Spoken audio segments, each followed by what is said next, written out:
Association, I'd be thinking that he'd be leading the charge on ensuring that us old crocs do get down this evening. So I'm going to be especially looking at the table of young people at the back to ensure that they lead all of us. As we continue, ladies and gentlemen, remembering the colossal that was Mr. Reddy and the role that he played in our lives, we dare not forget his teachings. I want to quote his words as we welcome Mrs. Reddy to officially open this event for us this evening. I quote, "We are and should always be trying our best. It is continuous improvement, and that should be our motto," close quote. Mr. Reddy tonight says to us, at all material times, we need to definitely put our best foot forward and try our best. Let's give Mrs. Reddy a round of applause.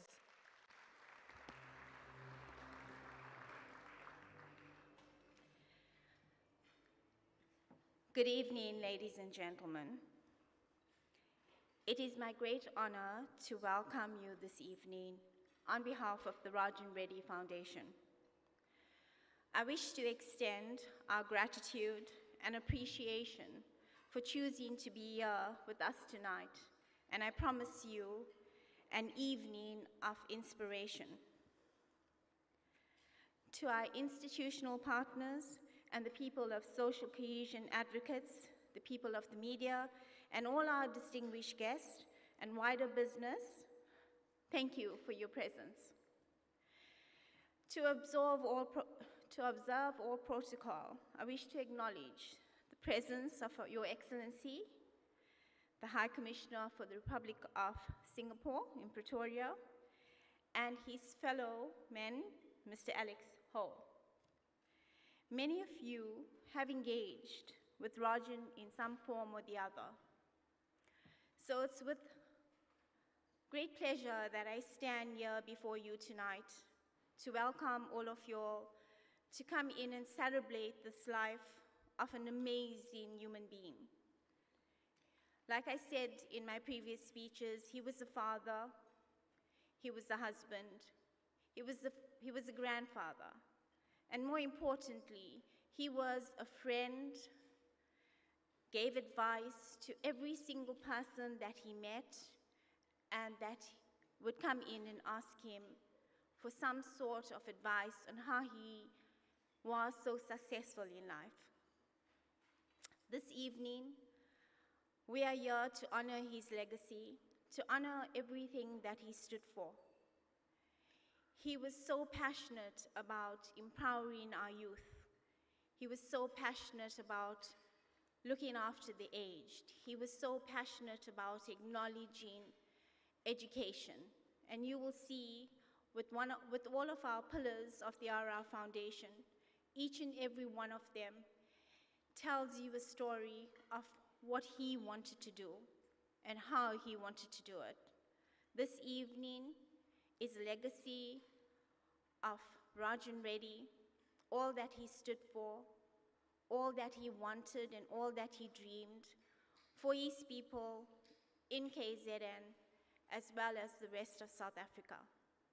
Ladies and gentlemen, it is a great honor to have you all with my family tonight. Thank you. Please know that the serious part is now. Later on, when Mikasa comes on, I expect a lot of celebration. Thank you once again. Please enjoy the evening. Thank you very much, Mrs. Reddy. Mrs. Reddy has spoken that indeed later this evening, we're all going to be putting our best foot forward. Mrs. Reddy reminds us that Mr. Reddy was a man driven by passion. This year will mark 2 years since the passing of this extraordinary man who led not only in word, but in action.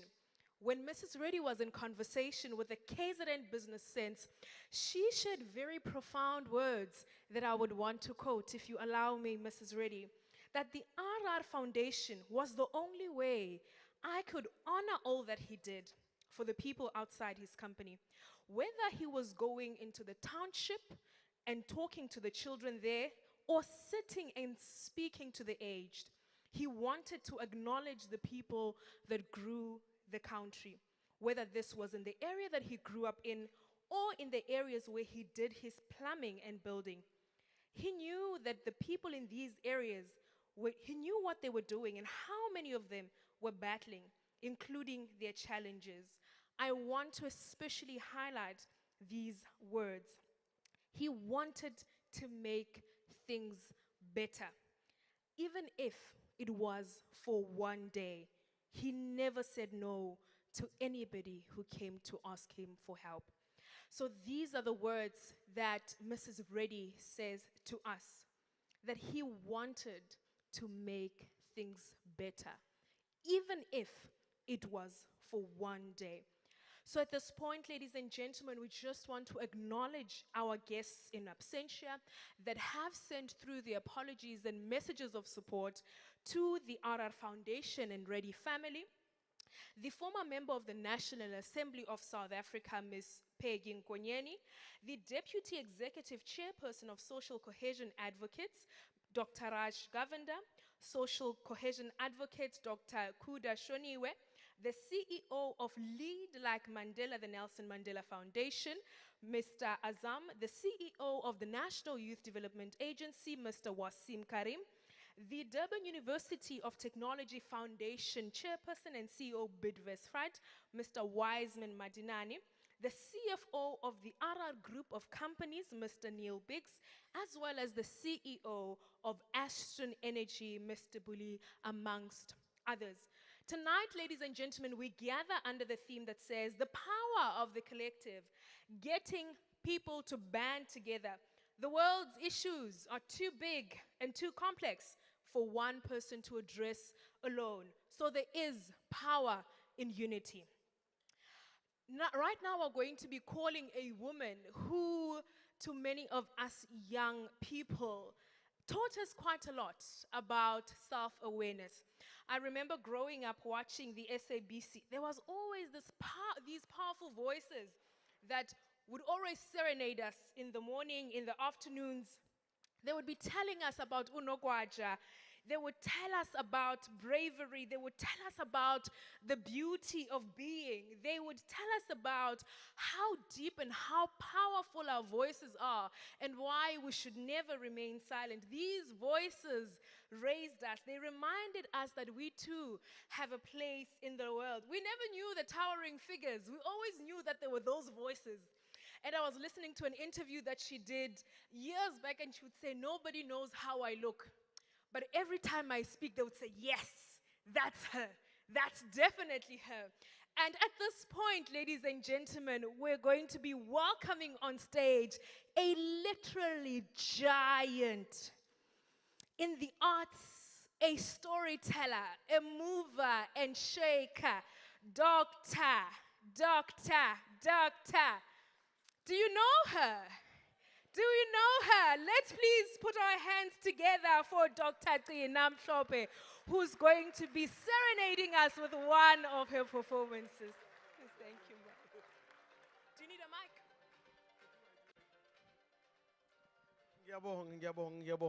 Ngiyabonga. Hey, Nkosi yami. Iyashisa lento kaze ephethe uhlelo namhlanje, iyashisa niyayibona? Iyashisa phe.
made sure that the planets, as they tumbled one after another, following each other, filling the stratosphere with planet upon planet, the moons and stars and suns, they all witnessed the very first daybreak here on our own Mother Earth. The very rhythm that helps us hear our heartbeats, whether we are rich or poor. The very rhythm that helps a little child take their first step. Tatu, tatu mtwana, tatu, tatu mtwana, tatu. The very rhythm that helps a boy who falls in love with the cowhide drum at a coming-of-age ceremony. The very rhythm that encourages the waves of the ocean as they turn, one after another, coming forth and back, coming forth and back. The ocean smiles knowingly because she was there from day one. The very rhythm that helps the season diligently follow one another, year after year, after year, after year. The very rhythm that plants that seed of a fire in the heart of a dreamer and a storyteller and a story creator. Ladies and gentlemen, we are here tonight to honor a story creator, a dreamer, a man who knew why he was placed on this earth. He made sure that his life, every single day and week and month, was not lived in vain. That's how he celebrated the Almighty Creator of all things, by giving all that he had. Not only living for people to see him and applaud and say how great he was a light, and he reflected that light on many others who came into contact with. You see, I'd like to call on the words of a great man from Nigeria, an author, one of our great award-winning authors. He says, a nation is as weak or as powerful as the stories they choose to tell to themselves or to one another. Tonight, we choose to tell a story about a man. There he is. Look at that smile.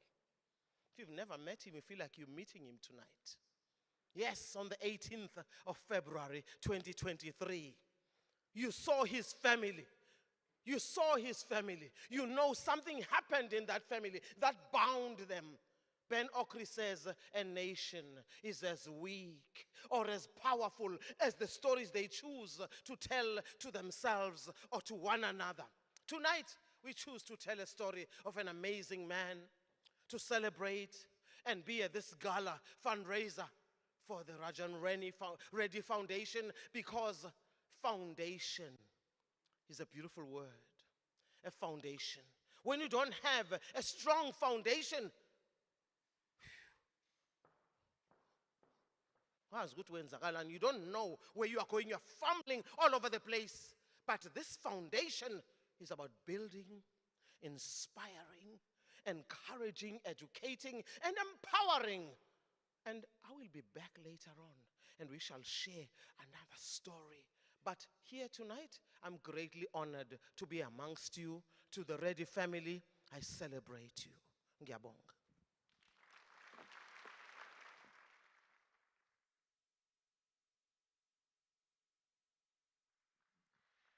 Let's give her another round of applause. That was Dr. Nokti Namhlophe, a giant in the arts who tells and carries our stories and embodies them. Who are we without your powerful voice? She reminds us today that a nation is only as strong or as weak as the stories they choose to tell. We have a responsibility to ensure that we tell our stories through our lens as South Africans, and as a people.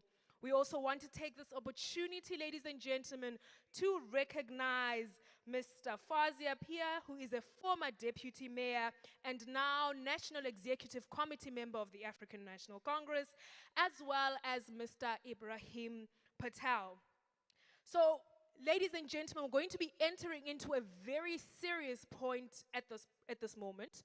Well, not that we're not being serious, previously, but at this point, we want you to listen to the messages that are going to be coming from our speakers.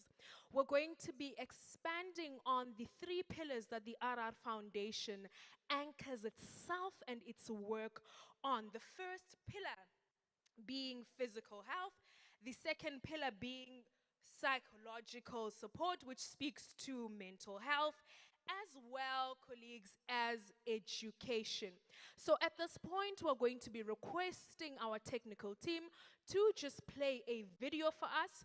Then from there, we're going to be introducing our 3 speakers that are going to be speaking to the areas that we just mentioned and giving us more information on what is it that we can be able to do as a people to ensure that we lend a hand, to ensure that we also participate in the work that the foundation is doing. If I can please request the technical team just to play the slides. Thank you.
Very much, ladies and gentlemen. We can definitely change people's lives one day at a time. At this point, I'm going to request that we call on Dr. Julia Ambler, who's going to be speaking on one of the pillars. Dr. Ambler graduated from the University of Cape Town in 1998 and did her community service in hospitals around KwaZulu-Natal before moving to the United Kingdom for 7 years. During her time there, she qualified as a general practitioner and completed her diploma in palliative medicine from the University of Cardiff in Wales. She worked at Helen and Douglas House, a well-known children's hospice in the United Kingdom. Upon returning to South Africa, KwaZulu-Natal, she began working at the Big Shoes Foundation in the Durban offices, where she assisted in starting the palliative care work.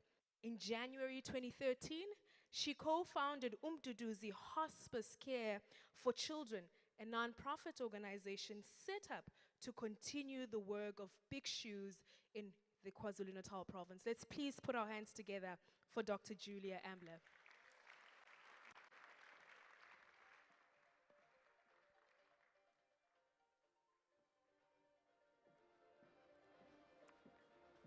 Good evening, everybody. I'm absolutely delighted to be here this evening to celebrate the Raj and Reddy Foundation and the Reddy family. Thank you so much for this wonderful invitation, and it is looking absolutely beautiful. Having worked with seriously ill children for over 20 years now, I've recognized the need for a children's hospice in KZN. It's been really difficult working in palliative care without having a hospice. And what the Aurora Hospice aims to do is to support children in the community as well as in the hospice when they really need it. Palliative care is a very poorly understood field by both health professionals as well as the lay public. It's often seen as sad, very depressing, possibly about end-of-life care or terminal care. But on the contrary, palliative care is all about living, but living well when you are facing serious illness. We focus on relieving physical symptoms, such as shortness of breath, pain, any other kind of discomfort. We address emotional pain of families and the child. We find ways to support the social issues and that cause suffering, and always provide spiritual support during the time of need. Those in the room that have experienced any kind of loss know that it's so useful, so important to have someone that can walk that journey with you, that can hold your hand into the unknown.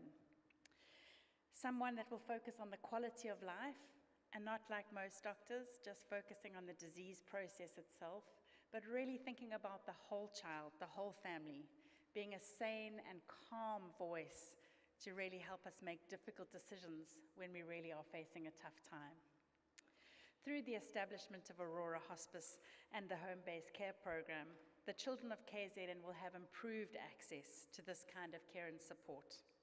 So from all of us at Umduduzi Hospice Care for Children, who've been providing these kind of services within hospitals in eThekwini, we say thank you to all of you who are going to help make the Aurora dream come real. Thank you.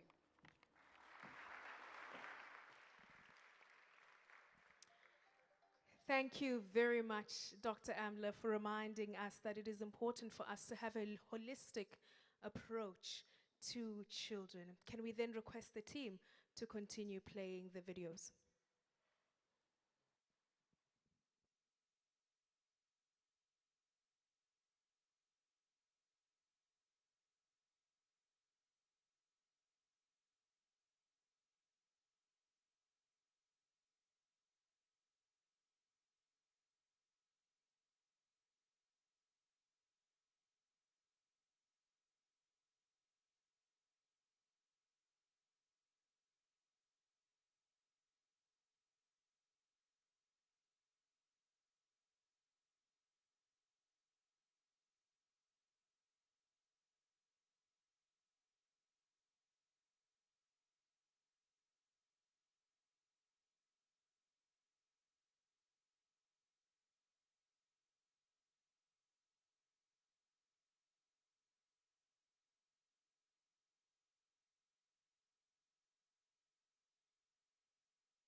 Thank you very much. We definitely need your support, ladies and gentlemen, to ensure that we make all of this a reality.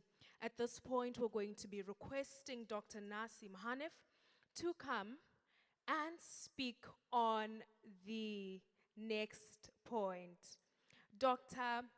Nasim Hanif is the Director of Counseling and Health Unit at the Durban University of Technology. The unit provides high-quality health and counseling services that help to prepare students for the world of work and society. The department offers the following 4 services to promote and support mental health and physical health: the Student Counseling Center, the Careers Resource Center, the Isolempilo Campus Health Clinic, as well as the HIV and AIDS Center. The primary purpose of the department as a whole is to provide critical, high-quality psychosocial and emotional, academic, as well as medical support service to students to prepare them for the world. Ladies and gentlemen, let's please put our hands together for Doctor. She will speak just after this video that we are going to play. Let's please put our hands together for Dr. Nasim. Thank you all very much. Good evening, Mrs. Essie Reddy, the Reddy family, honored guests, chair and officials of the Rajan Reddy Foundation, ladies and gentlemen. On behalf of the DUT, the Durban University of Technology, and the Student Counseling and Health Unit, which I represent in particular, our appreciation to the organizers for inviting me to offer a message of support this evening at this auspicious occasion. Our institution, the DUT, has had a long relationship with the Rajan Reddy Foundation, both when Mr. Reddy was invited to be a member of the DUT Foundation of Trustees, and later through the continued engagement with the Rajan Reddy Foundation. Having a cooperative relationship with the foundation, whose aim is the pursuit of improving lives of people in South Africa, also ties in very strongly with the DUT's Envision 2030 strategy, which foregrounds engagement with a variety of stakeholders and partners in pursuing the improvement of lives and livelihoods of people.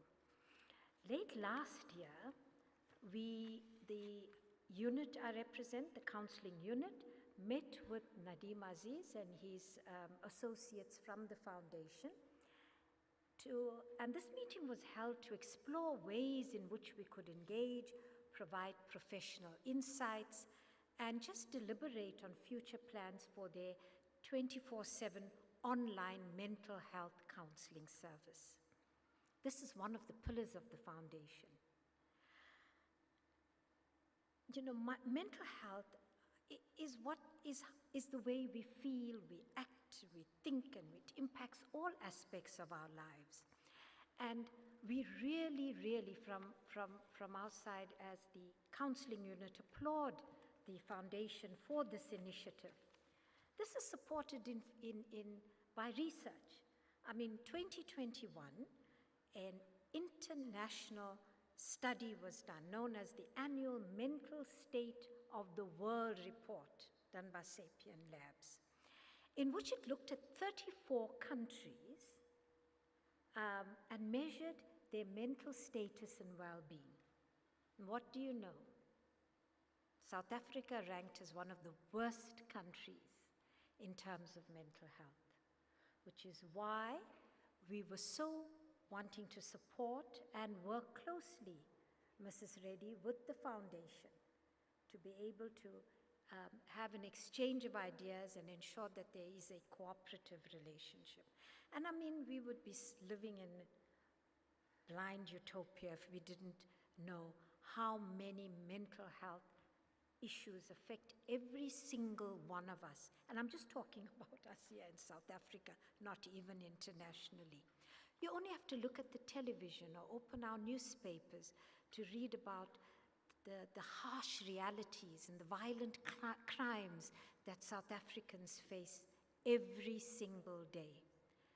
Crime gun violence, gender-based violence, family murders, and other psychosocial issues that impact on people as a result of high unemployment rates, job losses. I mean, the list can just go on and on. And of course, let's not forget the impact that COVID has had on all of us. So, again, thank you to the Rajan Reddy Foundation for having mental health as one of its foundations, pillars. In our country, we all know, the reality is we have a two-tiered system, health system. 30% of our people have access to private mental and other health services. What happens to the rest? Where do they go? It has been found that those, I mean, we only need to remember the sad tragedy of Esidimeni and to understand the substandard care and the appalling facilities that were offered by the state to those individuals. So what really happens to all those people who can't access private care?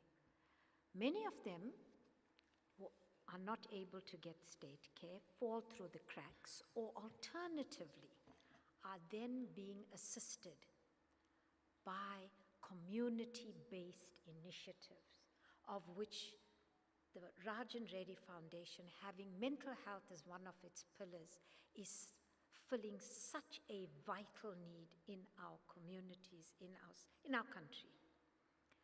So, in conclusion, we really find that tonight's theme chosen by the foundation, the power of the collective, to be particularly significant.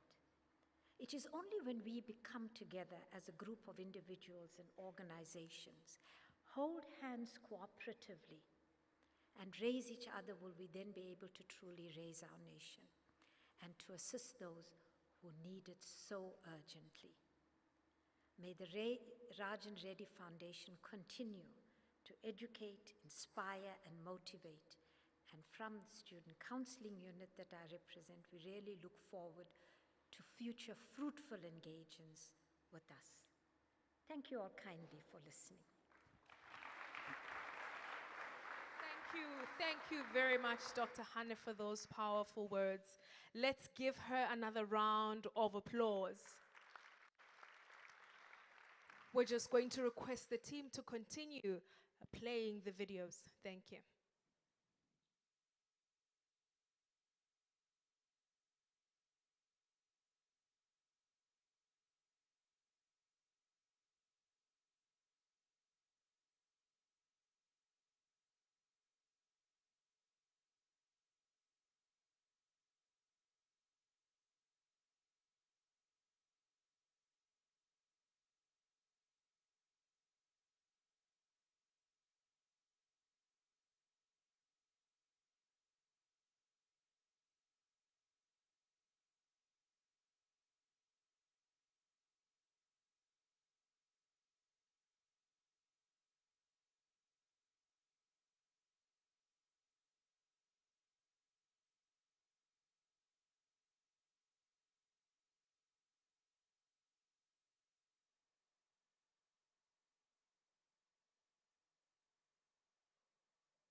was the pillar on mental health, ladies and gentlemen.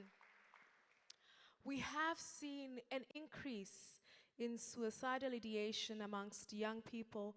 We have seen an increase in gender-based violence related cases amongst young people. We have lost too many young people at the hands of the scourge of gender-based violence. And we call on all of you sitting here today to pledge your support on the work that the RR Foundation is doing. Dr. Hanif mentioned a very critical point that we should ensure that we work hand in glove to respond to the scourge that is there in our society and in our homes. It is important, ladies and gentlemen, that we remember that all of this starts in the households. Those uncles that are raping young kids, we need to call them out. There is no such a thing as libitla la mosadi ke bohadi, loosely translated that a woman must die in her marriage. We need to fight the stigma. We need to ensure that we become the voices of hope. We need to ensure that we become the voices of the voiceless. And we call on all of you to ensure that in your immediate communities, you do the work that is required to ensure that we emancipate the most marginalized from the scourge of gender-based violence and femicide, as well as the stigma on mental health. At this point, we're going to request the team to play a video that focuses on the third pillar, which speaks to education.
I know that Mr.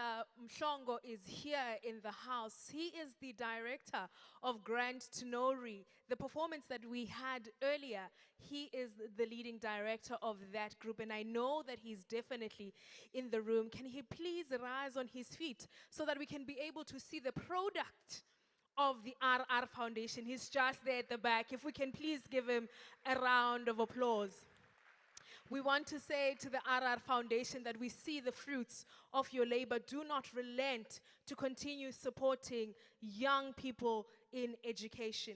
The next speaker is the Vice Chancellor of the Durban University of Technology. I was telling him outside that he will definitely not remember me, but I remember him because when I was young, back in the day, I'm still young, but when I was far younger than I am at the current moment, I think I was 24 and I was a member of council at the Tshwane University of Technology. And he had just been recently appointed as the Vice Chancellor of DUT. And he came to the university to join us on a panel when we were interviewing the Deputy Vice Chancellor. Unfortunately, the interview didn't take place, and we ended up having a conversation. It was then when we were having a conversation that he mentioned in passing, and I've always wanted to say this to him, that I don't know how he mentions that he graduated from a PhD at 28 in passing, as if it's a by the way. You know, when you pass, no, I graduated at 28 and with a PhD, and everybody's like, is that something that is small? I mean, it's a huge achievement. I don't want to tell you my age, but I definitely do not have a PhD.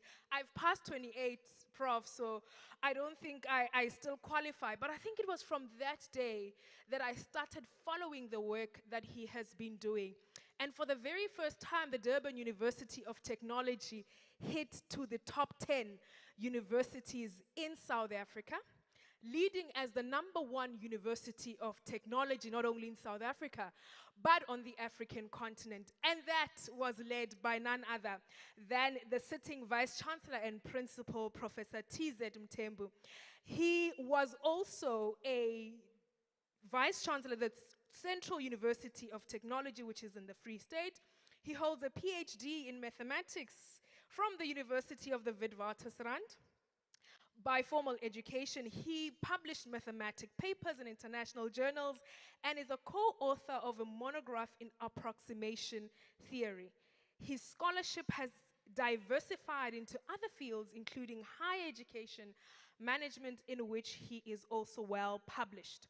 Nationally, he currently serves on the board of the South African Technology Network, renamed Technological Higher Education Network, South Africa since 2007, and was a chairman between 2010 and 2014. He's also on University South Africa since 2007 and chairman between 2018 and 2019. And he is also a former board at Umgeni Waters. Well, he's currently a board member at Umgeni Board and is a deputy chairperson since 2019. Ladies and gentlemen, let's please put our hands together for the mathematician, who is Prof. T.Z. Mthembu.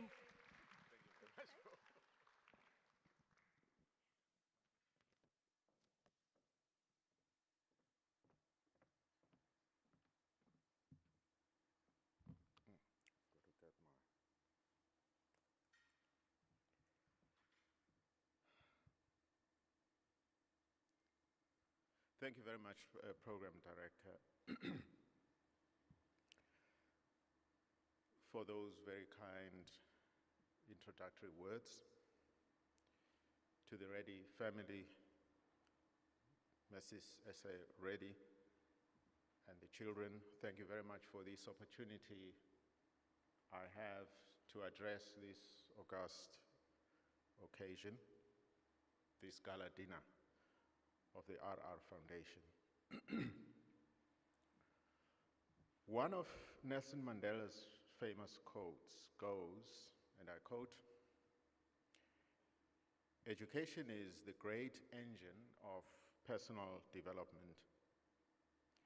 It is through education that the daughter of a peasant can become the head of a mine. that a child of farm workers can become the president of a great nation.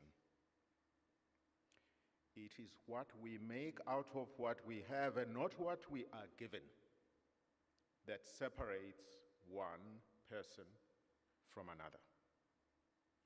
It is what we make out of what we have, not what we are given, that separates one person from another, end of quote. I had the privilege of interacting with Mr. Rajan Reddy on a couple of occasions. I was always intrigued by his keen interest in and love for education. Not just education in general, but higher education too. And of course, his love for broader community advancement. He had a generous inclination towards higher education, even though he never had the opportunity to enroll at a higher education institution. He often told me that after completing school, he only learned some artisanal skills from his dad, who was a plumber or a handyman. Yet, despite not having had access to higher education and despite not having had much beyond school in terms of support by government like we now have these days, Mr. Rajan Reddy knew what Mandela also knew very well about education. He knew that it is what we make out of what we have and not what we are given that separates one person from another. He separated himself from many of us without a murmur, without anger about his past and his present then, without looting, without violence. In 2022, South Africa had just under 10 million young people in the age group 18 to 24 years, actually 15 to 24 years of age. Only about 1 million of those 10 million young people were enrolled in 2022 at our public universities.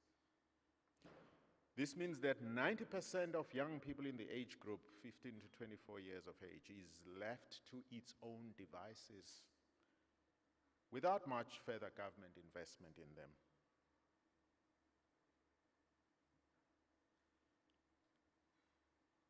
As noted above, with Mr. Rajan Reddy having completed school and never went further to enroll at a university, way back then,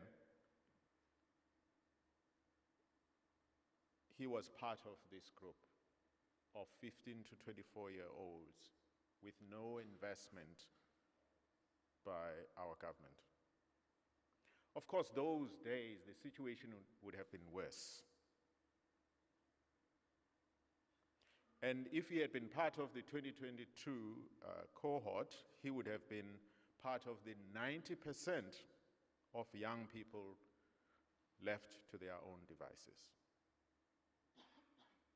But there's one thing he knew very well, that Mandela also knew. It is what we make out of what we have and not what we are given that separates one person from another. He separated himself from many of us, as I said, without a murmur, without anger about his past and what his present was, without looting, without violence.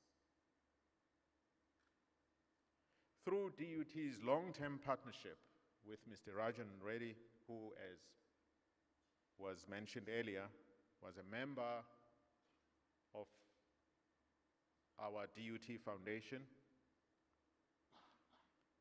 So through that partnership and many other partnerships with what we call our Quad Helix partners, consisting of ourselves as a university, business and industry, the broader civil society, government and its agencies. Through those partnerships, and I should add particularly the Rajan Reddy School of Leadership that focuses on ethical leadership in a country so morally debased, I am certain will be able to live up to today's theme of this gala dinner, the power of the collective. We'll use the power of the collective to overcome the most complex and persistent of our local, regional, national, and global problems. As I close, let me quote one old philosopher. I'm not going to mention this philosopher's name. He says, and I quote, "If we have chosen the position in life in which we can most of all work for mankind, no burdens can bow us down, because those burdens merely become sacrifices that we have to make for the benefit of all. Then we shall experience no petty, limited, selfish joy. Our deeds will live on quietly, but perpetually." Slogans, I believe, must now change from empty political rhetoric to ones that are about those who turn burdens into sacrifice, those who are about selfless work, who are about pursuing joy and happiness not. Thank you very much, Prof, for those astounding words. He reminds us today that education is important. Education is a great engine towards self-development. It is through education that our dreams are realized.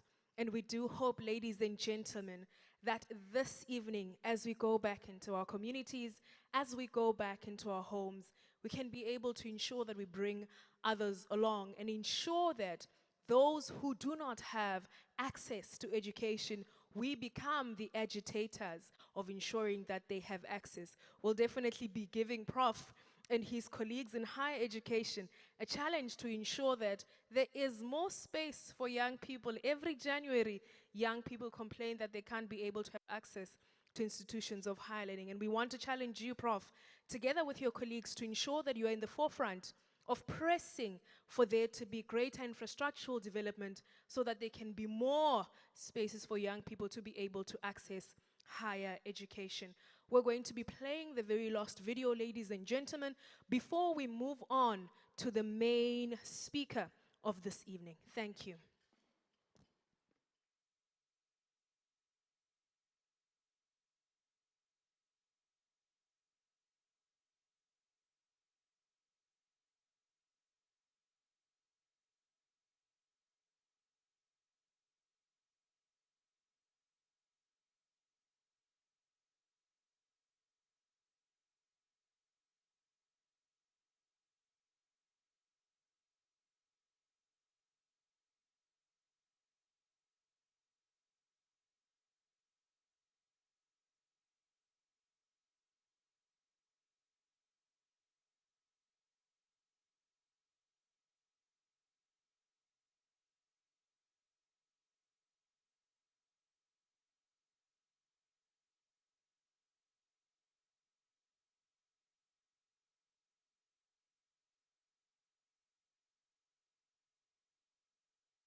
Thank you very much, ladies and gentlemen.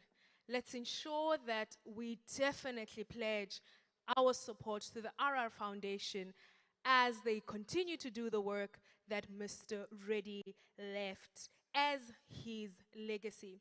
At this point, ladies and gentlemen, we're going to be introducing once again I think as I was saying earlier that literally she raised us as young people. I think I'm standing here today and I'm feeling goosebumps because Ma, we are a product of your voice. That when we would listen to you every day, we remembered that our dreams are indeed valid. And we want to continue thanking you for your service to humanity. We thank you for your service to South Africa, as well as the world at large. Dr. Nokti Namhlophe is an author, she's an activist, she is an actress, she is a storyteller. She always speaks so fondly about her grandmother who taught her all of these skills that she has. And she's often affectionately called Nozincwadi because she lives and breathes ideology. She lives and breathes ideas and the arts. So Ma, with those few words, I just want to say to us, let's please rise on our feet as we welcome the legendary Mam Gcina to come and give us the main address of this evening. Let's put a round of applause for Umam Gcina.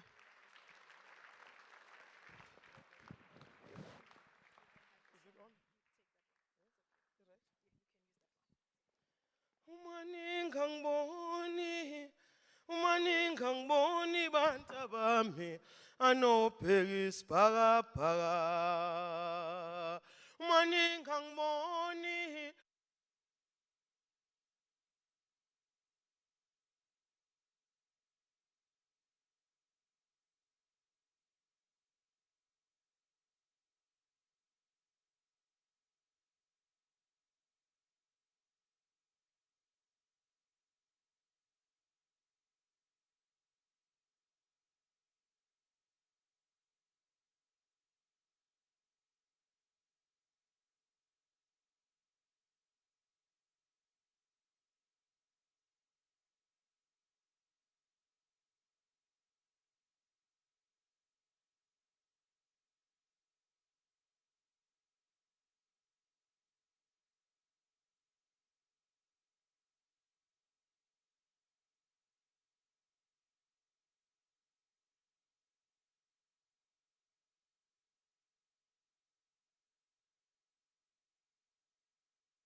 There's a special star that is shining just for this evening. We are grateful for that.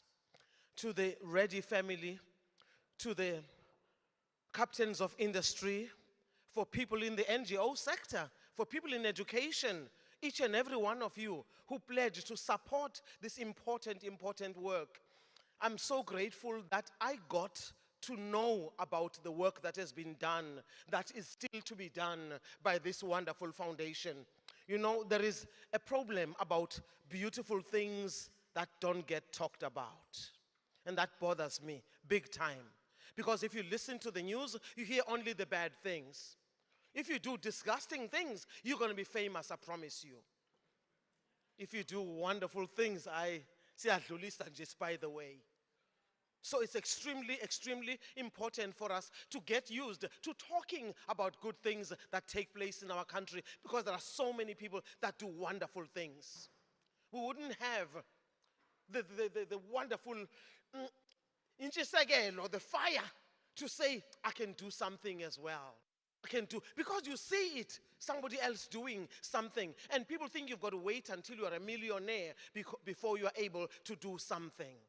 I'm going to take us back in time to the world of the stories of long ago before I come back. That's why we touch the past with our memories. Feel the future flying on the wings of imagination. Come on, let's touch the past with our memories. Feel the future flying on the wings of imagination. Uyazi, a very, very long time ago, this man called Kasanko, he worked day and night. He loved what he did. And he was an ironsmith. He could turn that iron into anything he wanted. Even the beautiful head ring that the king wore was made by Kasanko. He could make jewelry. He could make tools. He could make anything with those hands. He put a stamp of excellence in every single thing he did. And people traveled from far and wide to come and watch him. There were no radios at the time. There was no TV, so they sat around him. Bamncoma, hawu Kasanko, uyindoda yamadoda. Angazi ukuthi ukwenza kanjani konke lokho. What you do, you're a man amongst men. Bamncome, they would praise him and praise him. They brought the news, they talked to him, and he continued working. Whether it was on a windy day or a hot day, whether it was cold or it was rainy, he was always focusing on his work, making sure he did the best that he could. Kasanko was celebrated all over. His wife sometimes stood at the door and watched him. The way he worked, the way he put everything in him into what he did. She fell in love with him over and over again. The children looked at their father and they thought, hey, ubaba, I wouldn't choose any other father. This is the father that I'm proud to call my father. What a role model. What a shining light. They watched him as he sweated, as he produced all that work. Now the king of the land, well, I couldn't be sure about this man. And sometimes he asked people to do things that he knew they couldn't do. And the punishment was harsh. Sometimes he even killed somebody if he didn't do what he wanted. So one afternoon, Kasanko was having a particularly beautiful day, and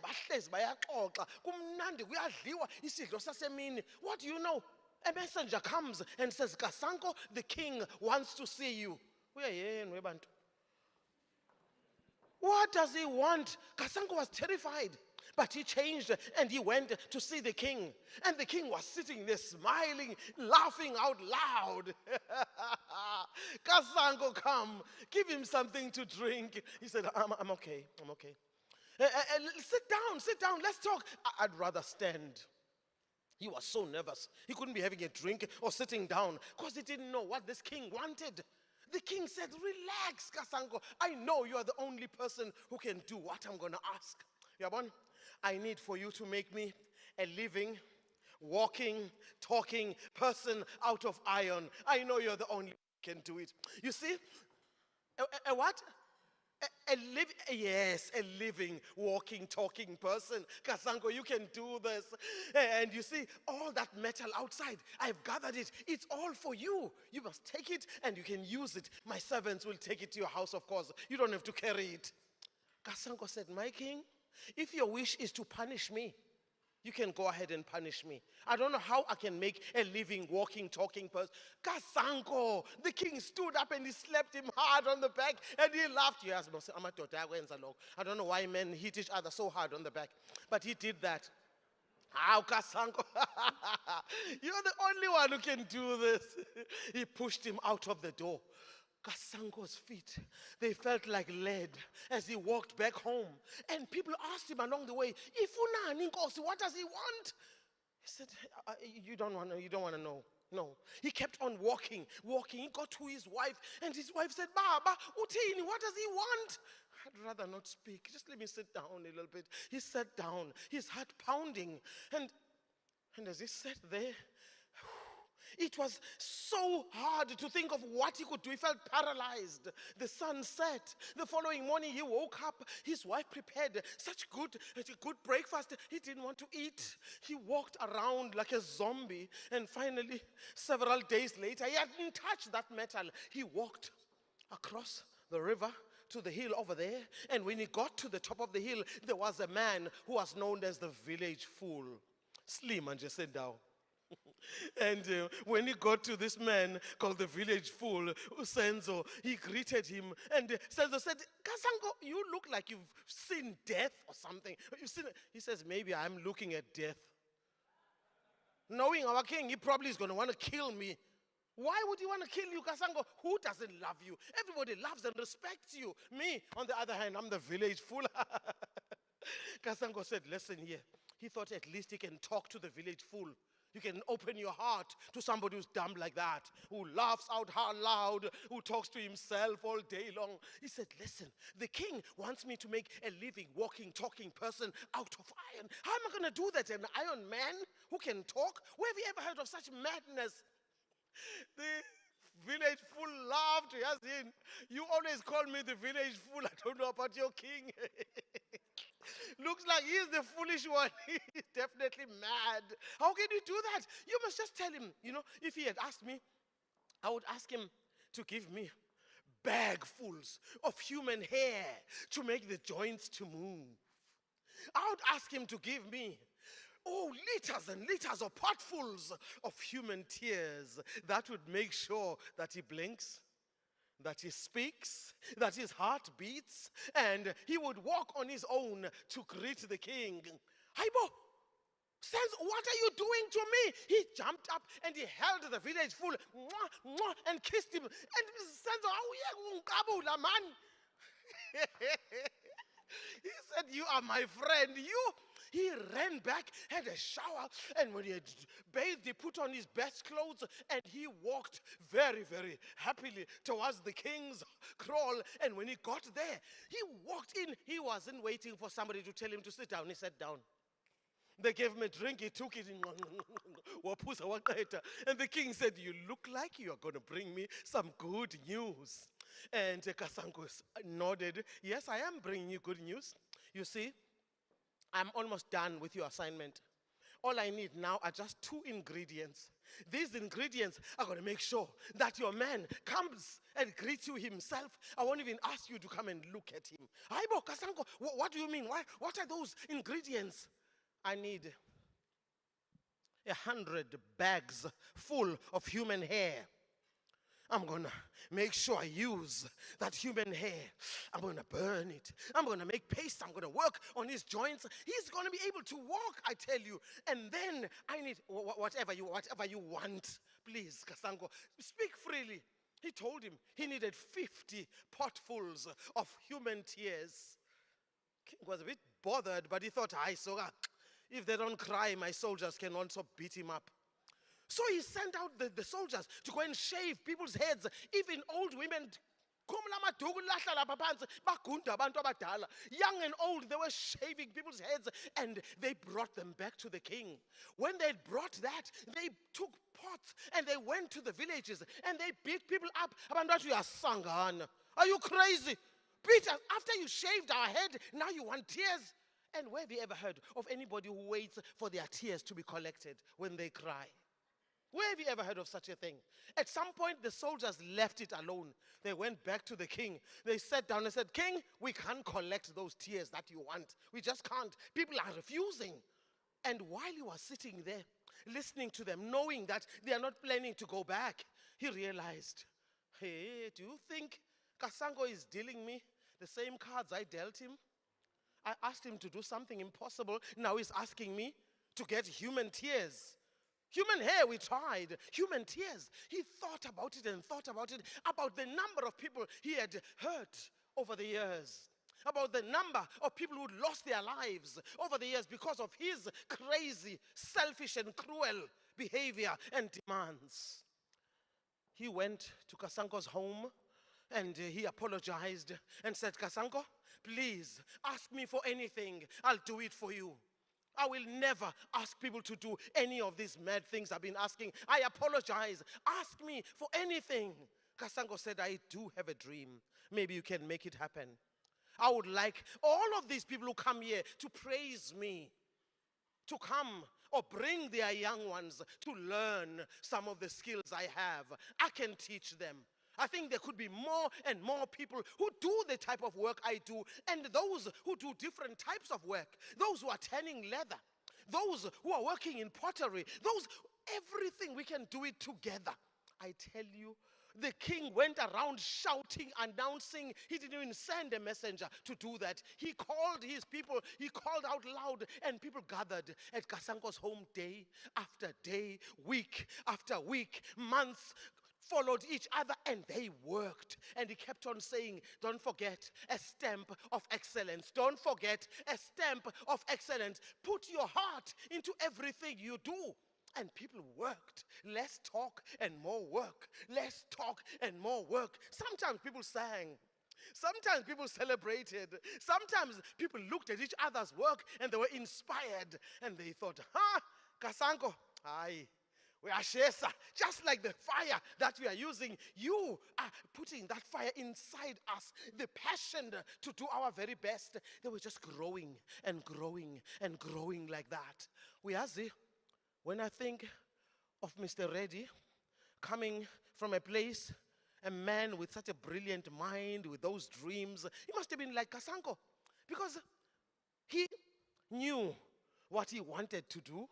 He had all kinds of hurdles growing up. When we grew up, there were all kinds of kings. It was not just one king. There were several kings wanting for us to fail, wanting us to know that we are nobodies, the color of your skin, and all of those things, telling you you'll be nothing at all. I remember a woman who said to me when I worked for her, listen, my girl, you will never amount to anything. You must never forget that, because you are black and you are a woman. And what did I say? Yes, madam. That's what I said. And I knew that the difficult times were in the meantime, because coming from my mother's army, hard work has always been part of the game. In my mother's army, you can't be a morning person or a midday person or an afternoon. You are an anytime person. Anytime person. That's in my mother's army.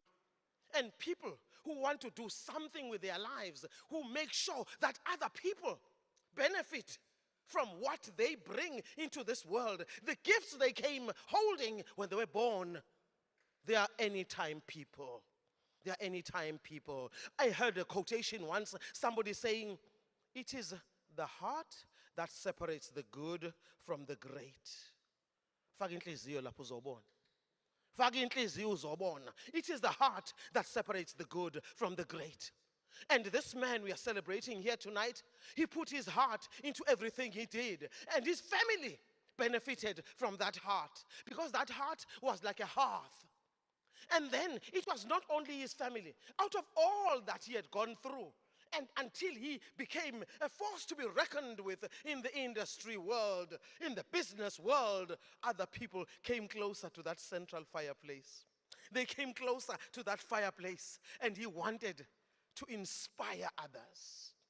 He wanted people to know that they belong in this place. They've got a right to succeed, to be somebody.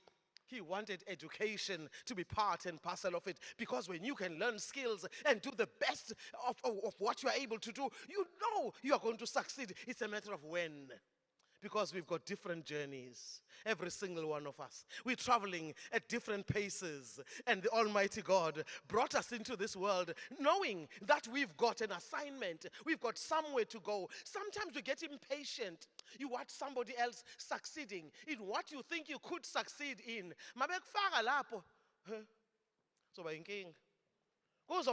Maybe that's not your profession. You are following because you saw somebody doing it. But Mr. Reddy made sure that he listened to other people. He listened to other people. He also knew that you don't look down upon another person. Some words in our languages are unbelievable. Every language, I guess, every language has got a way of doing it.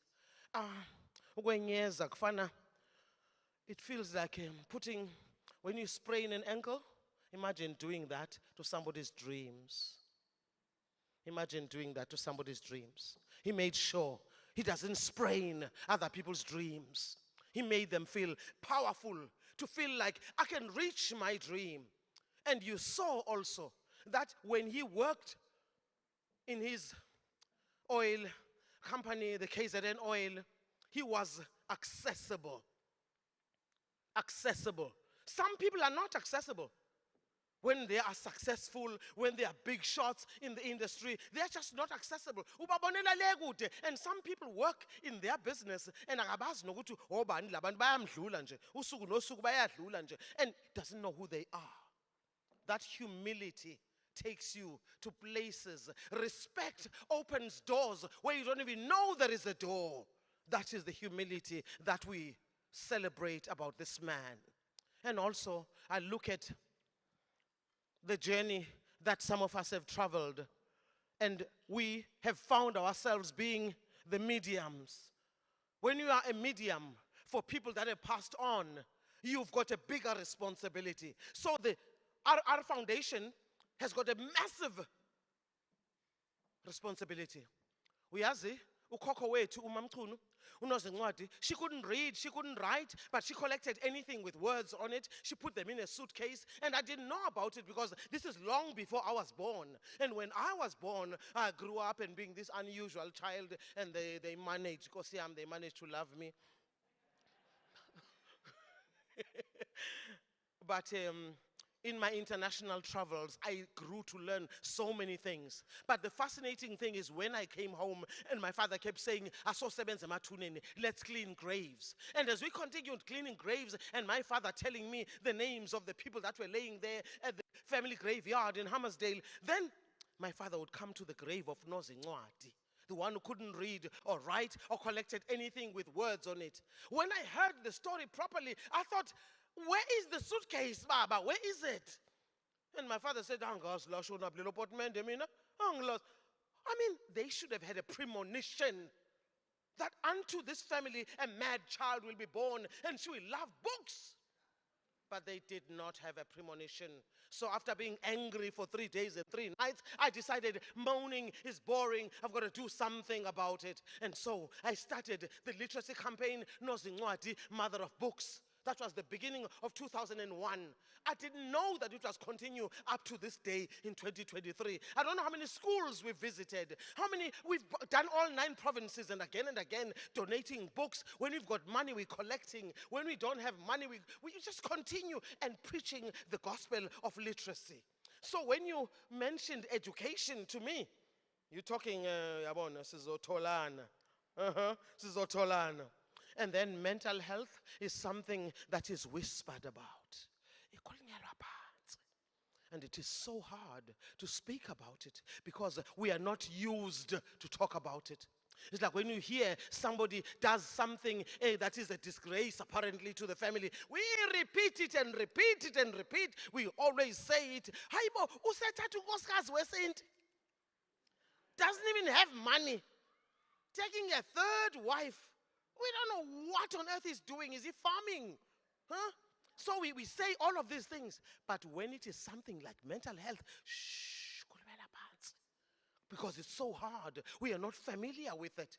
And even talking about our own health, all the time I'm listening, whether it's on radio or on television, or by phone, when you die, how God? What about living? What about living? Can we please have insurance for when we are still alive so that we can be there for our families? There must be insurance for people who are alive, people who've got dreams, people who want to go somewhere, people who want to make a difference in each other's lives. There's got to be something like that. When we are talking about a fundraising dinner like this, we're talking about that kind of insurance. Not insurance for people to die, insurance to build, to live, to shine. That's the kind of insurance that I'm talking about. That's what speaks to my heart. And then you mention, hi, the VIPs. The VIPs in my life are those little people. Those little people, many times they were said to be, they must be seen and not heard. Little people are everything. They're everything. We need to love them and plant the seeds in them and make sure that we hear them when they ask questions or when they say what they think they want to do in the future. Let's hear them. Let's not say, oh yes, baby, having busy. Ngiqedile nje la ngine-deadline.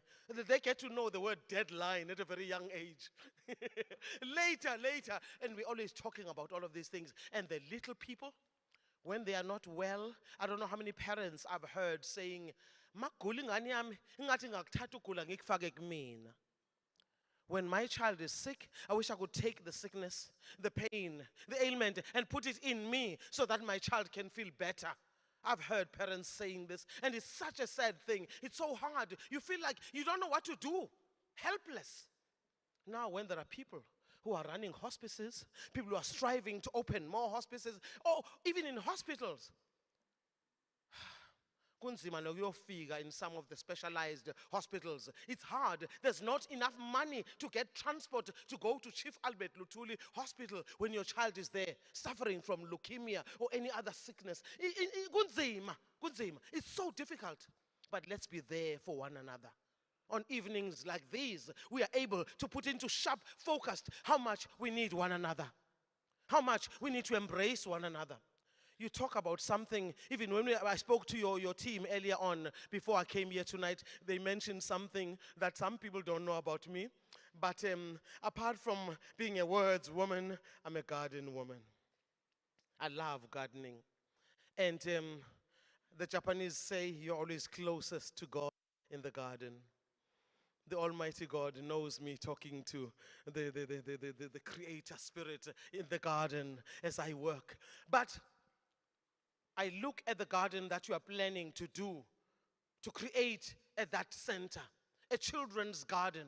It is so important for children to go back to the way we used to be able to touch the earth and watch things germinate, watch things grow, because it's so inspirational.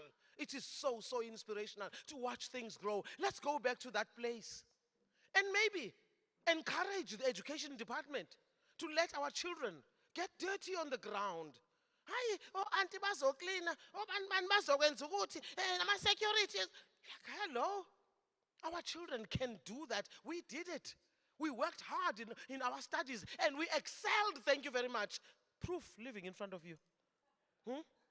We cleaned our classrooms. We cleaned the windows. We washed our desks.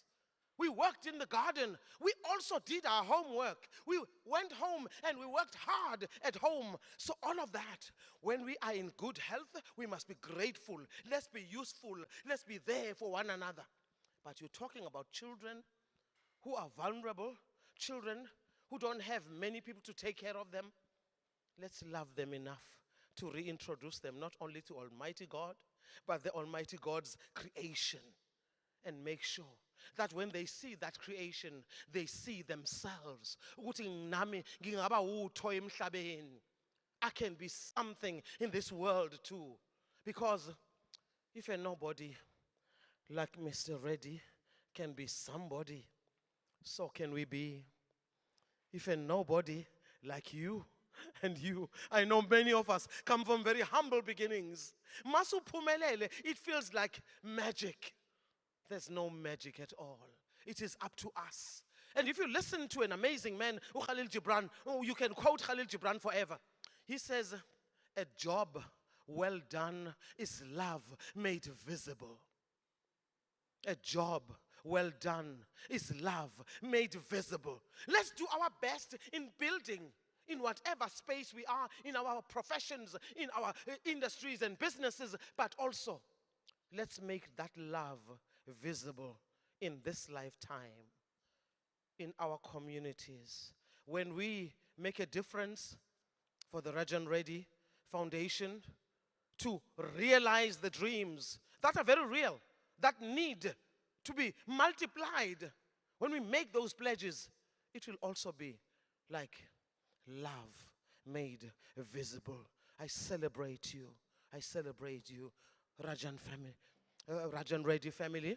I celebrate the people who work with you, because sometimes we see just a few faces, but there are soldiers out there who work like mad. I wish to stand here and celebrate you, because we need each other, not only as the people of eThekwini, the people of KwaZulu, people of South Africa, people of the world. Without that collective spirit, we are not going anywhere. Ngiyabonga kakhulu. Thank you so much.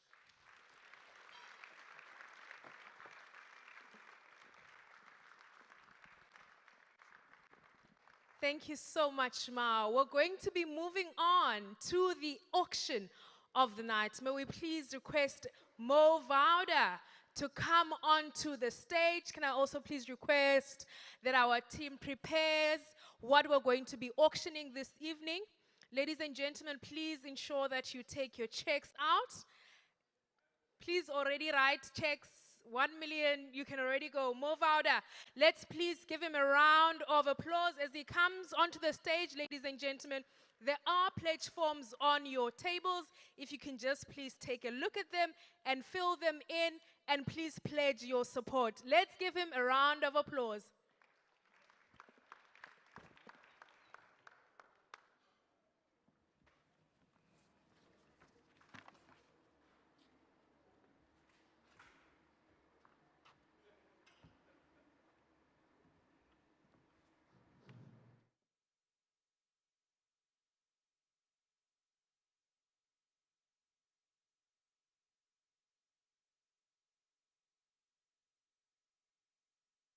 Are you guys ready to spend some money? No? No, I can hear it's only the DUT people because I'm from UKZN. I know we all lecturers, we don't have money. Guys on this side, let me make some noise. If you got money, please make some noise. Oh yeah, besides you guys, you are part of the foundation. Other people who have money, make some noise. Oh, I can hear them on that side. They're on that side. So you guys are ready to spend some money here. It's good cause, good paintings. I'm going to reveal one at a time. I'm going to tell you what they're about. My name is Mohammed. Thank you for the round of applause. I know what all of you are thinking. That's a very unique name. No, guys, it is a unique name in South Africa. White people, make some noise. White people, make some noise. Yeah, come on, guys. I can hear you. Make some noise. Yeah, white people, yeah. You guys, you add ham to my name, you say Mohammed. Black people add med to my name, you say Mohammed. Colored people in Cape Town and to my name, they say Mohammed. I come to Durban, I tell them, call me Mo, it's easier. It sound like cats in mating season. Mao. Indian people add A to my name, thank you. They say E, Mamad. That's why Indian people, guys, we can never become gangster rappers. Can you imagine that? We'd be like, E, Mamad.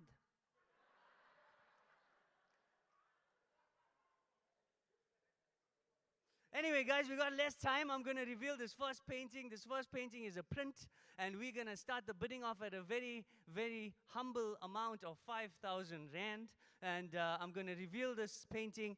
This beautiful print, actually, is called, in Dr. Subhan's words, Brave Woman Acting Against Stupid Men. Here we go. You guys ready to see this? Yeah, me too. Oh, this is the wrong one. Guys, you're supposed to put this in order. You act like you didn't see that one. Okay, it's this one, right? Yeah, this is the one. Okay, here we go. Yeah, there we go, guys. Give it a big round of applause. That is beautiful. So I'm going to tell you a little bit about the painting. There is Helen Suzman, Tuli Madonsela there, Pregs Govender, Fatima Mir, Pavita Dwakaran, Cheryl Roberts, Nicole Van Riel, and on the top, you can see in black and white there, in the corner, those are 4 powerful women as well, and that's women who were at the forefront of the 1956 Women's March in Pretoria, and they walked against the Dompas, and that's Rahima Musa, Lillian Ngoyi, Helen Joseph, and Sophia Williams de Bruin. Yeah, guys, so we're going to start the bidding off at 5,000 Rand. Can I get 5,000 Rand? That's a very menial amount. Yeah, 5,000 Rand. I don't know if somebody's going to help me see hands because I can't really see. 5,000 Rand. It's only 5,000 for this beautiful print of the brave woman against stupid men. Yeah, where? I can't see. Oh, there we go. 5,000 there. Thank you so much. I don't know. Is somebody checking for me? Somebody going to assist me? Is Nadeem around? Nadeem, can you just help me there? Yeah, okay, there's Nadeem. Okay, Nadeem, just keep an eye for the people who are putting their hands up so that they don't run away. Anyway, I'm kidding, I'm kidding. Okay, so we got 5,000. Can I get 10,000, ladies and gentlemen? 10,000 rand? Can we go 10,000? It's double now. 10,000. Can I get 10,000? Okay, we're going to cut that in half. Let's go 7.5. 7,500. Yeah, there's some lovely influential people here, so I'm going to start looking at people who look rich. If you dress to impress, you're in trouble tonight. Can I get 7,500, guys? 7,500 for this beautiful print? No, we can't give it away for 5,000. That's not the amount, Nadeem. 5,000. We got bigger paintings to come. We want to go to 100,000. Yeah.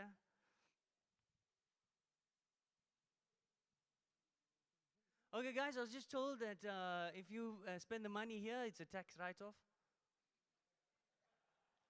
If you're dodging SARS, and no one in particular I'm picking on, there is a tax rebate if you actually buy a charity organization painting. So I'm listening for 7,500 that you got disposable income. A lot of you do. 7.5. Come on, guys. This is a beautiful print. You can't be stopping at 7,500. We want to go to like 30,000. Am I right? Women, come on, guys. It's about women. Where's all the powerful women in the audience? Powerful women. Women love to exaggerate. Am I right, ma'am? Women love to exaggerate, right? Yeah? Yes, sir. You nodding your head. Is that your wife? You're in big trouble now. Women love to exaggerate, guys. I was 5 minutes late when I went home. I was 5 minutes late. And my partner looks at me and says, I waited forever. Forever for you. I said, yeah, I can see by the wrinkles. I slept in the doghouse, right? I slept in the doghouse, so and the next day I bought her some flowers and chocolates. I said, I'm going to sing a song to her. I said, the smile on your face lets me know that you need me. The truth in your eyes says you'll never leave me. And she was still smiling ear to ear until I got to the main part of that song. You know what's the main part of that song? You say it best when you say nothing. And I slept in the doghouse again. But you know, guys, I mean, women, I mean, you heard all the speeches. This is the beautiful print. We can't just accept 5,000 rand. We need to get more money for this painting. It is such a good cause, and we need the money so that we can do all these amazing things that you heard on stage today. And we need this money from you guys. Come on, guys. I can't accept 5,000. Yeah, what do you say, Mrs. Reddy? We can't accept 5,000 for that painting? We can't. We can't. We can't. Nadeem? Let it go. Where we go? Yes, what's your bid? 7. Here we go. 7,000. Give her a round of applause. I love you. Thank you. Can we get 10,000? Yes, we're getting an auction warrior. There we go. Lady with this beautiful dress. 10,000. Thank you. Give her a round of applause. Can I go 12? Can I get 12,000, please? 12. Let's go 12. 12 and a half. Okay, let's get 15. Okay, let's go 12. Anyone want to get 12? You want to go 12? You want to go 12? We got 10 on this side. Do you want to go 12? No. I want to see the hand. I need 12. I will let it go when we reach 25. 25,000. That's my amount. I want 25,000 for that painting right there. It is absolutely beautiful. If you look at the art in it, it's stunning. But we're on 10. Let it go. Okay, ladies and gentlemen, we are going once, going twice, and sold for 10,000 rand. Thank you. Beautiful.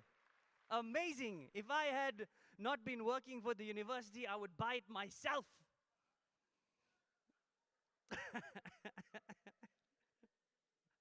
Right. The next painting we're going to look at is the Nelson Mandela one that I revealed. So I'm going to guess it's that one, obviously. And there's not much to say about it. It's a peace mural. And Dr. Subin says, fought for peace and don't destroy the message that it stands for. So this is an original painting, and you can give him a big round of applause, ladies and gentlemen, Dr. Subin's painting of Nelson Mandela. That is beautiful.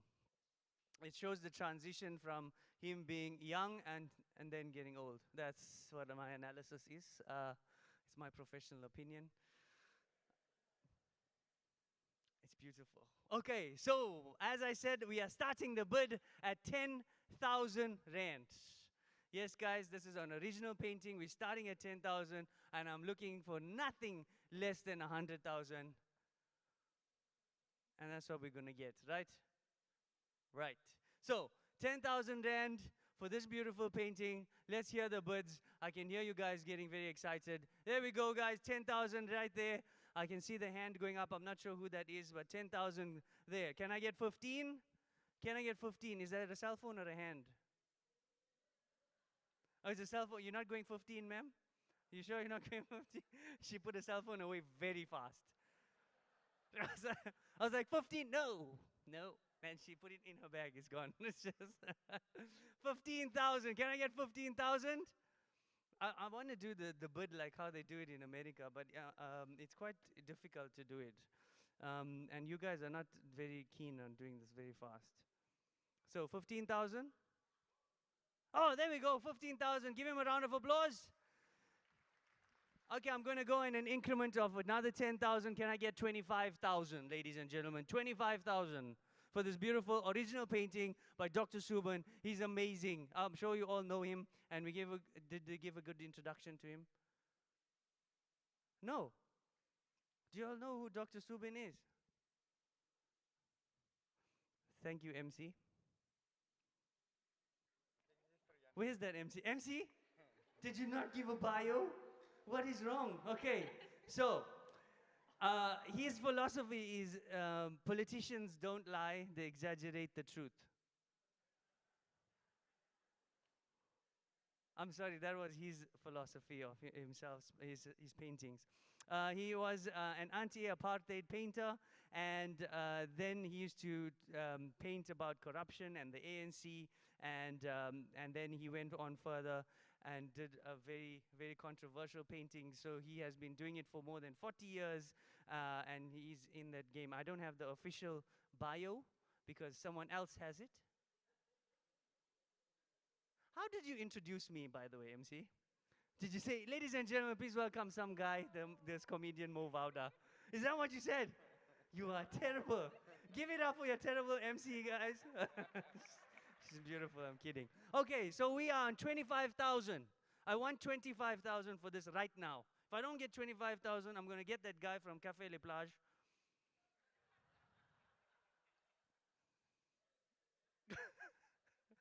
Did you see him? He's so scary, guys. He's a scary dude. Okay, so 25,000. Can I get 25,000? Where's Mr. Shabir Sheikh? Where is he? In the corner, Mr. Shabir Sheikh? Do you want to give me 25,000 for this painting? You have the money.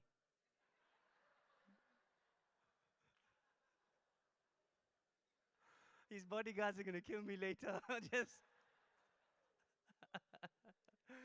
okay, I want 25,000. Young lady, you gave us such a good amount for this beautiful painting. Do you want to give me 25,000? I want 25,000. Not this one, you want the next one, okay? You know, she's shopping here. She's shopping. I want to give this much to that one, not this one and that one. Okay, guys, where's the DUT table? DUT people, make some noise. Where are you? DUT? This is DUT. No, this is DUT. I want the DUT table. Where's the DUT table? These are my people. Like, I love you guys. Listen, we got no money. You should tell them, like, we don't know money.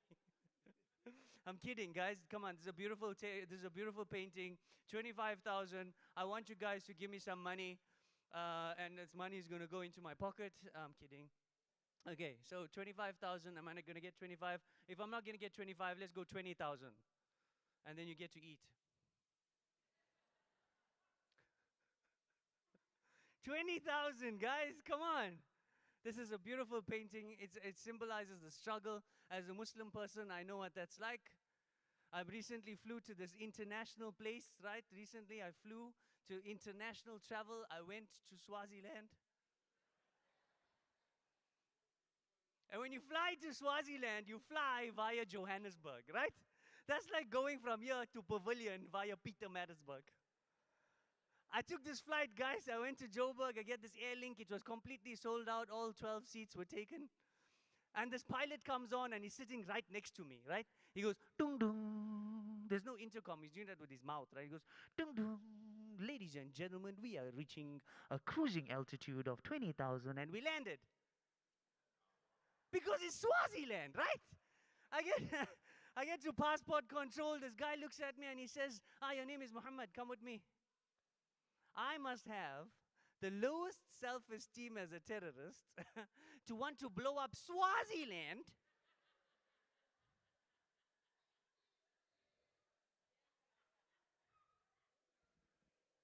with 2.5 people at the airport.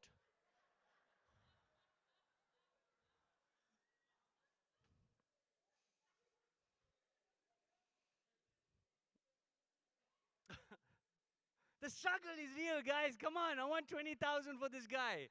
He's done so much of great stuff for us. Come on. He's amazing. I want 20,000. I can't let this go at 15, guys. Never. Never. You know, they gave me a brief.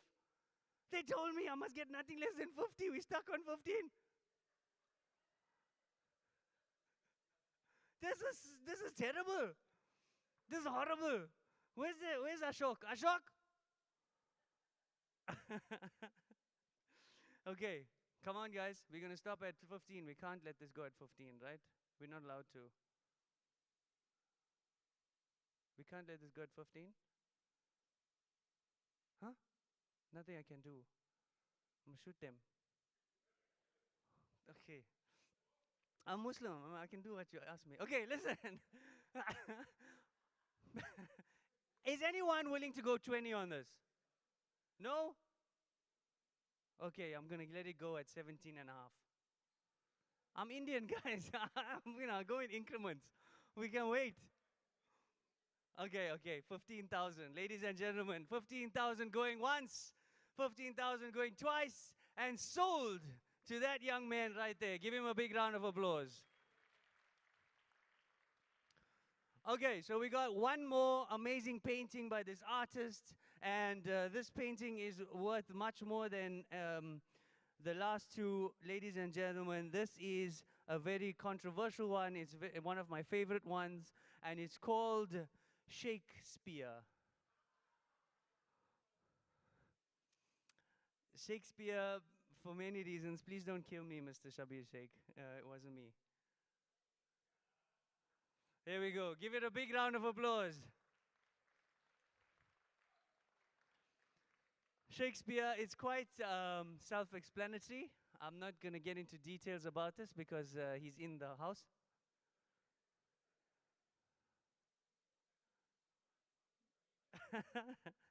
Okay, so we're going to start the bidding off on this wonderful Shakespeare painting done in 2014, ladies and gentlemen, at 10,000 Rand. We're going to start at 10,000. Let me hear you guys. 10,000 Rand. Yo, no hands. There we go. We got a hand there. There's 3 hands. So which? Is it all? Okay, okay, we got 10,000 there from Mr. Sheikh. Can I hear 15? 20. Here we go. 20,000 Rand there by Mr. Sheikh. Give him a round of applause. Perfect. Can we get 30? Can we get 30? Anybody willing to go 30?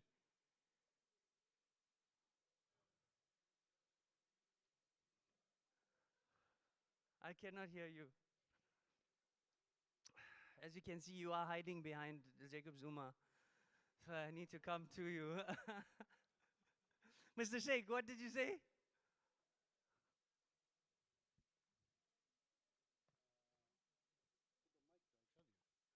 The minister who's holding some of my money in asset forfeiture, a few billion, can definitely pay 100,000 for this. Mr. Patel, I don't expect you to leave this conference without corkering here.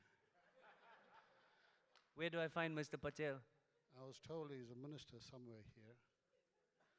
If not, there's another fellow called, what's his name, from South Coast, Singh. What's his name? Singh, Mr. Singh, I expect you to do your duty. You have been called, ladies and gentlemen, so we want Mr. Singh to come to the party right now. We need 100,000. Thank you. Okay, 30,000. You hear me here? 30,000 from Mr. Singh? Yes? Where is he? He's hiding. Mr. Singh, can we get 30,000? Where is he?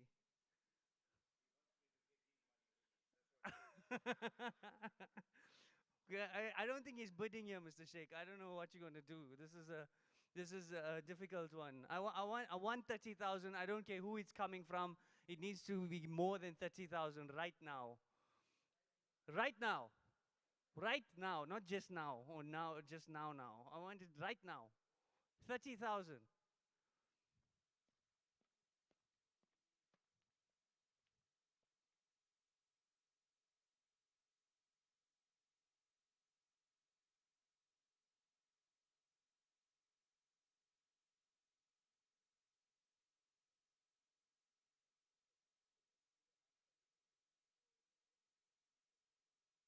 Okay, so I was given some names.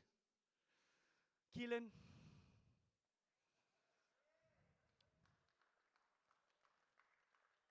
Where is Keelan? Right, Keelan, I want 30,000. You giving me 30,000? Right, thank you. There we go. Give him a round of applause. And Mr. Grossi. Where's Mr. Grossi? I'm finding you and I'm going to look at this new venture that you're going to go into. I want money from you. I want 40,000 rand right now. Where is Mr. Grossi? Yes, Mr. Grossi. I want 40,000. Thank you. You got your hand up? You got to put your hand up. Here we go. 40,000. Yes, Mr. Sheikh, you want it for 50,000? Mr. Sheikh, 50? Listen, I don't want to shake for nobody. So I'm at 40,000 right now. I want to get 50. And that's my minimum. If I reach 50, I'm happy. So it's a bidding war. Mike Grossi, Keelan, and Mr. Sheikh. I want 50,000. Who wants it? 50,000 right now. This thing is going to be well worth more than that one day. Dr. Subhan's old.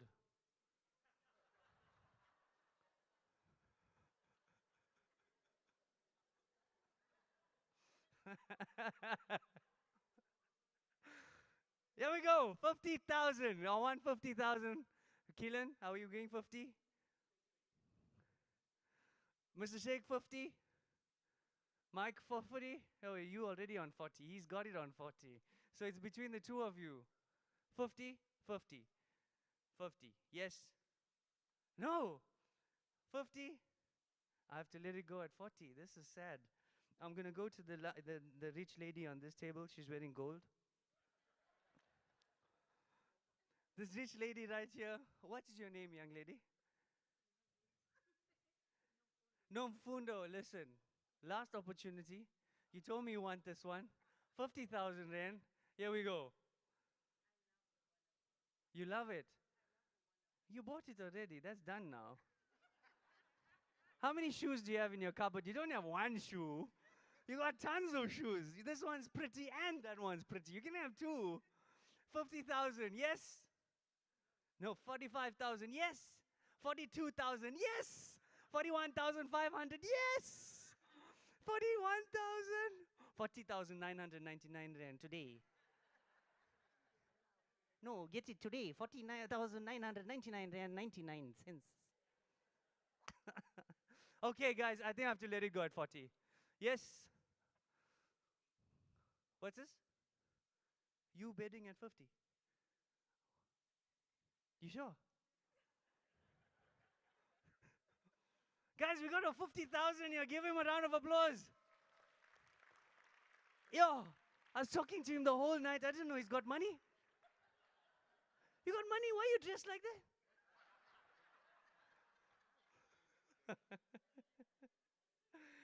Okay, guys, we got 50,000 rand right here. Mike Gracia, are you willing to go more? No, you're out. Keelan, you're out. Mr. Sheikh, this is a portrait of you. I mean, come on. Yeah, I'm coming. He calls me, I must come. Slamo to Slamo. So I've been talking to David Manal next to me. And for the last 10 years, he's been competing with one's handsomeness and one's coolness and one's sexiness.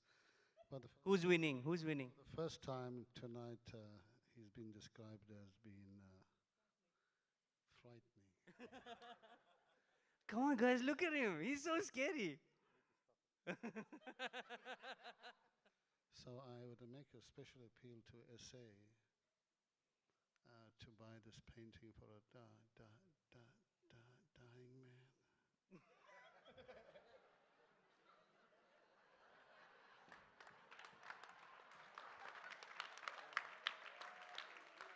He's stealing all my jokes, guys. That was all part of my jokes. Like for a dying man, he's quite alive. Come on, SA, you can do this. SA ready? This is a dying man's plea. Not plea.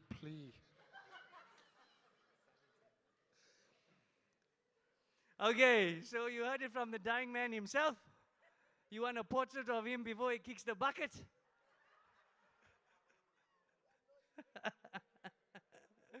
You get the painter who's almost going to kick the bucket, and the painted who's also going to almost kick the bucket. So guys, we got 50,000 on this table. I don't know if anyone wants to give any more. I'm going to give it one last 20 seconds. 19, 18, 17, 16, 5, 4, 3, 2, I'm Muslim. Sold, ladies and gentlemen, to Session right there. Give him a big round of applause.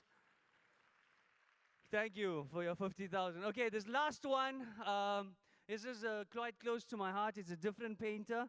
The next painting shows the current struggles of a family in their former homes, in their homes actually, and you'll find the details of which are quite significant.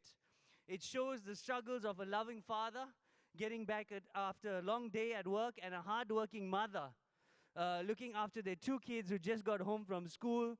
They're all looking forward to a good meal, but alas, it is during load shedding.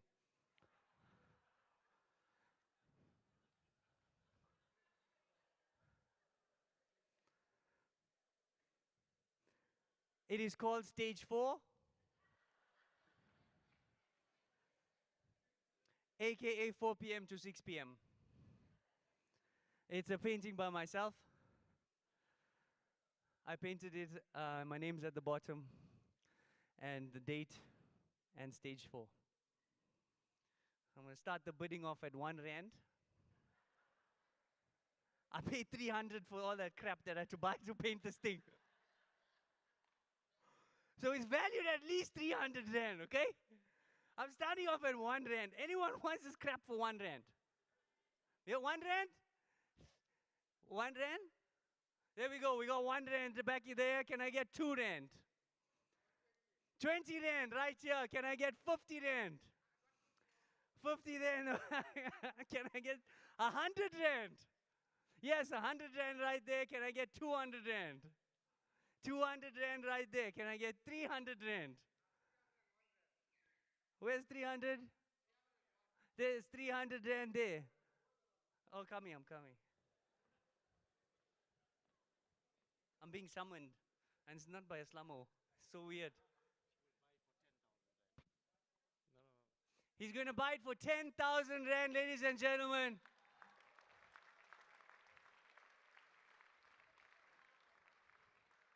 What the hell?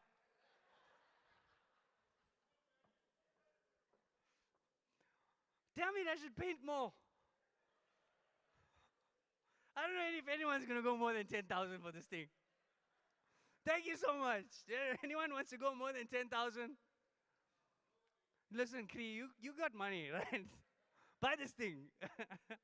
Okay, ladies and gentlemen, I'm letting it go at 10,000 Rand. Thank you very kindly. It's going all to charity. I really appreciate you guys. That was amazing. Okay, so I'm going to tell you one last joke before I go off stage, yeah? Oh, you want me to leave? Oh, you're going to eat? Okay, one last joke, okay. So guys, when I was much younger, I went to this place called Cape Town. Anybody been to Cape Town? Cape Town. Everyone's been there, all rich people here. Okay, I went to Cape Town. And Cape Town, I went to this beautiful woman I saw. I was like, wow, you're so beautiful. Can I marry you? She looked at me and she said, no. I said, why? She said, no, first you must sing me a song. I said, sing you a song? She said, yeah, sing me a song. So I said, I believe I can fly. But she said, no, not that song. I want you to sing Indian people's song. So I said, everybody say beans. Puri. Pudina. That's the actual song, guys. And then she said, no, I want you to sing Bollywood Tum songs. Tum means you, I know. I want you to sing Bollywood Tum songs. So guys, I'm thinking about a Bollywood Tum song, and the song that came to my head goes, Kyunki tum hi ho, ab tum hi ho, zindagi ab tum hi ho. My eyes were closed, right? And I opened my eyes and I looked at her and she looked at me like she was so angry. And I didn't understand why. I said, why are you angry? She said, no, tum means you. I know. You're calling me a ho. I said, no, no, no, no, no, no. She said, okay, I'll give you one last chance. Guys, so I'm digging deep, and the only songs that were coming to my head were mother songs, you know, Tu Kitni Achi Hai and Teri Ungli. And you can't sing mother songs to Cape Townians because you're Masa. So I got to the I was thinking about it, and I got to the song that my mother used to sing to my father, and it goes like this. Koi naghma kahi gunja, kaha dil mein ye tu aayi, kahi chatki kali koi main ye samjha, tu sharmai. And she looked at me exactly like how Cree is looking at me. And I thought I had her until I got to the main part of the song. You know what's the main part of the song? Likhe jo khat tujhe.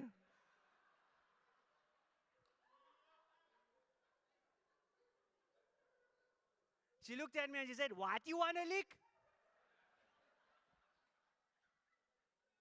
Some of you will get that tomorrow. Okay, guys, that's my time. I'm Mo Vauda.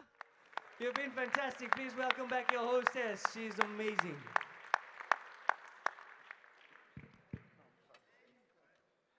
You want this thing? Give me a proper introduction. Thank you very much, Movara. Let's give him a round of applause as he takes to his seat. Ladies and gentlemen, we have arrived at the end of our program. But before we close off, we're just going to request Venetia Reddy to come up to the stage just to give us a vote of thanks. Let's give her a round of applause. As she ascends the stage, ladies and gentlemen, we have given you on your tables pledge forms that speaks to the 3 pillars of the work that the RR Foundation does. We call on all of you to give both financial and non-financial support to the foundation. You can just fill it in and we'll definitely come and collect them. Continue to give. We know that some of you have got millions in your back pockets, and maybe you did not want to tell us so that we do not send the Chief Justice after you. So we can definitely, please, definitely be able to come to you so that you can be able to ensure that you give as much as you can. We want to encourage all of you sitting here tonight that the foundation needs your support. We cannot do this without you. We're going to hand over to Venetia Reddy. Let's give her a final round of applause as she closes this evening for us. Good evening, ladies and gentlemen. It is my privilege to have been asked to deliver the vote of thanks on this auspicious occasion tonight. I, on behalf of the Rajan Reddy Foundation and the entire Rajan Reddy group of companies, extend a heartfelt thank you to all the speakers, delegates of public office, foreign counsel, our suppliers, entertainment crew, the marketing and RR Foundation team. A special note of appreciation, honorable members who have joined us today, which include our national, regional, and local heads of department, His Excellency High Commissioner of the Republic of Singapore in Pretoria, and Frank Lin Wu, social cohesion advocates, the Department of Sports, Arts and Culture, our institutional partners, DUT Foundation trustees, our amazing selection of speakers who have kept us inspired and have been a vital contributor to the success of this evening. Karaba Mohale, Deputy Executive Chair, NIDA, Dr. Tina Moshlape, Keynote Speaker, Mo Vauda, Auctioneer, Dr. Julie Ambler, Guest Speaker in Health, Dr. Hanif, Guest Speaker in Philosophical Psychology, Prof. Ntembu, Guest Speaker for Education. Grandi Tenori, thank you for your beautiful rendition of the prayer. My dad was a huge fan of Andre Bocelli. I know he thoroughly enjoyed your performance. I wish to also thank Mikasa in advance, as I'm sure your performance will be incredible as usual. To our suppliers, Cameron Chetty from the Gallery Lifestyle Decor, Jason Belling and team from High Zone, Ramsile and team from ICC, Jennifer Nixon from Corporate Gifting. It has been such a pleasure working with each and every one of you. You have made this process seamless, and the final result is absolutely exquisite. I would like to express our gratitude to the business community who are present here today. I know you all must be having a serious case of FOMO, as you have not signed anything the entire evening. Allow me to gently guide you in the direction of the pledge forms. I would like to express our sincere thanks to the media, to members of the media for giving an excellent coverage from the build-up of this event to today, and I believe you will continue to do so after the event is over. Our gratitude also goes to our family and friends. Thank you for sharing this evening with us. Our marketing team. I have left you for almost last for a very good reason of saving the best for last. There has been insurmountable pressure placed on all of you over these past months. You've never cracked, you persevered and produced an incredible and successful and beautiful event. Please take a moment and take in all your hard work. We are blessed to have an amazing team such as yourselves. Finally, I would like to take this opportunity to extend our humblest and deepest gratitude to my grandfather, who unfortunately could not be here today, and my late grandmother, as I know them, Tata and Aya. My gratitude to you is also on behalf of everyone sitting here. We thank you for giving us an amazing man who touched so many lives and shall continue to do so by changing the world using our Rajan Reddy Foundation as his vehicle. Last year on this day, my granny was present at the launch of the Rajan Reddy Foundation, and she witnessed the resuscitation of the legacy of her son through the foundation. However, sadly, she passed in May last year. I can guarantee you that she and my dad are currently sitting together, critiquing everything about tonight. Dad always spoke about his parents and never shied away from expressing his gratitude for the way he was brought up and the life his parents gave him. Tonight, we are all gathered here to celebrate the life of Mr. Rajendran Reddy, my father. I barely remember the events of today 2 years ago. When your body and mind goes into autopilot, you basically just exist. I can honestly say time has not made the magnitude and the pain of this loss easier. I never imagined we'd ever have to live without our parents. Dad was always larger than life. I want to thank my father for living his life for the people. Dad, you have set the tone on how we need to live our lives. Thank you for your kindness, your compassion, philanthropy, entrepreneurial spirit, and passion to empower. All these characteristics are embodied in the Rajan Reddy Foundation and the Rajan Reddy Group of companies. As we all know, one can never speak about Rajan without Issei. My parents would have been married 40 years this year. We always say that mom and dad are replicas of each other, two halves of a whole. Mom, you're amazing. Your guidance, work ethic, determination, and passion has got us all convinced that Dad's soul has found a permanent residency in you. Thank you for leading our companies with such courage and fierce dedication to Dad. It is because of you that Rajan Reddy will change the world. It is because of you that Rajan Reddy will never be forgotten. It is because of you that our father and leader will live on forever. Love, Mom, Issei, and Mrs. Reddy, you have made us very proud.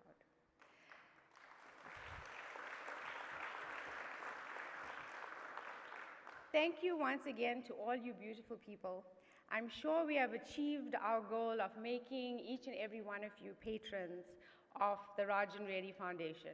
May the remainder of the evening be memorable. Please travel home safely after you have danced the night away with Mikasa. Thank you.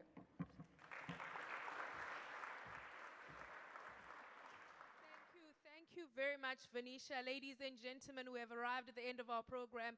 May I please request that we all rise on our feet and give a hand of applause to the Rajan Reddy Foundation, as well as the family, for continuing to carry the legacy of Mr. Reddy. Let's give them a round of applause.